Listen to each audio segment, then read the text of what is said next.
जय जगन्नाथ। श्री तत्वबोधिनी द्वितीय अध्याय।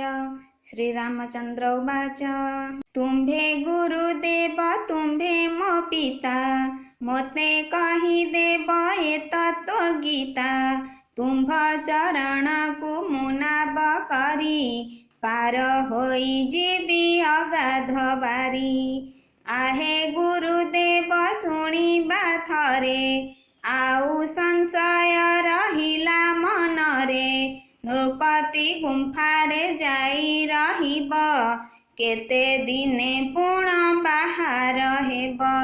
श्री अच्युतानंद उवाच अच्युत कहंती शुण रे बाबू एथु अंते जहा कहिबा सबु 5 बरस से गुपत हेब प्रजांक विकल केहू सहिब 29 बाहर होइब सेवा संगरे कंदल करिब बर बेसे जीव पालिंकी परे बेनी घोड़ा थिबे बेनी पाखरे नंदकना मेण खड़ग थिब सुरबीर पणे बाहर हेब रण सिंह भीम वीर फुंकिब शुणी जबन बल जे कंपिब चमक पड़िब चारि दिगरे चंडी चमंडी थिबे संगतरे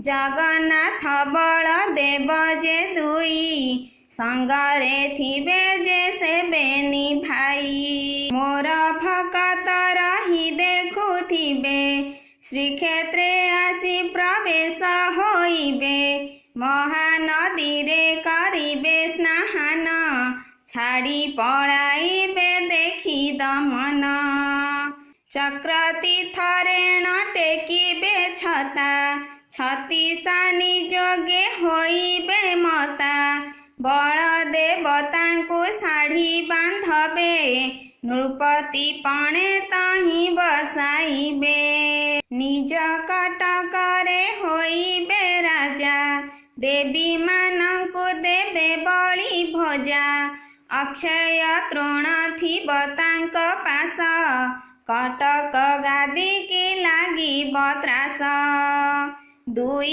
बरस खोर धारे थिब पुणी कटक गादी की आसिब पुणी मौना उतरु आसिब चौद्वार रे माड़ी न बसिब एही समय हेब गोलमाल पड़िब ओडिशा राज्ये चहल जम्बू नदी रे से जीव बाहांगी कटक सहर जीवटी भांगी तोप शबद जे खंडार धार लोक छाड़ी जीवे से घर द्वार दमन जाई गादी रे बसिब मौना नामेण अंक चलिब राजा पसरी जीवेटी तही निजर गड़रे रहिबे जाई मारिब माड़ से लोड़िबे घर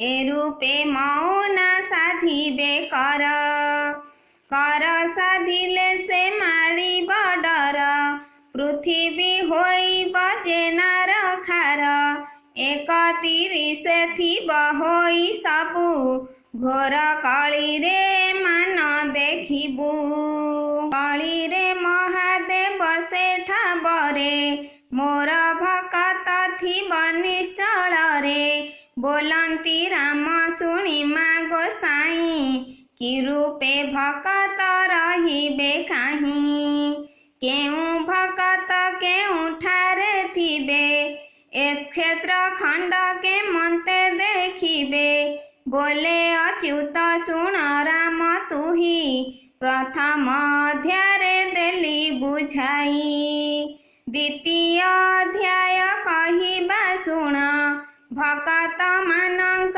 महिमा गुण जेउ चाष खंडी चषई चषा चषी पारिले ता फले बेउसा बेउसी बाजे बेहेला करिबु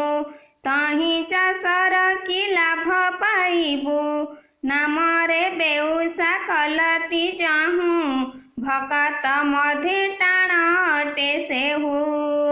ଅନାଦି ଫୁଲ ମାଳ ଯେ ବାନ୍ଧବ କେଉଁ ଫୁଲର ବାସନା ପାଇବ।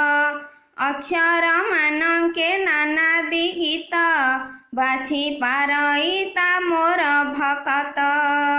ସବୁରି ମୁଖରେ ବ୍ରହ୍ମା ସ୍ୱରୂପ ମୁଖମଣ୍ଡଳେ ହୋଇଅଛି ଗୋପ୍ୟ। ଦେହ ମଧ୍ୟରେ ଯେ ଚିନ୍ତେ ଭକତ ତାକୁ ଯେ ବାରଣ ନାହିଁ ଜଗତ। ଶୁଣ କୁମାର ତୁହି ମନ ଦେଇ ତ୍ରିମୁଖେ ପ୍ରଭୁ ମୋତେ ଛନ୍ତି କହି। ଅକ୍ଷର ମୂର୍ତ୍ତି ନାମ କୃଷ୍ଣ ଖଣ୍ଡ ମନ ଲଙ୍ଗଳରେ ଚଷଇ ତୁଣ୍ଡ।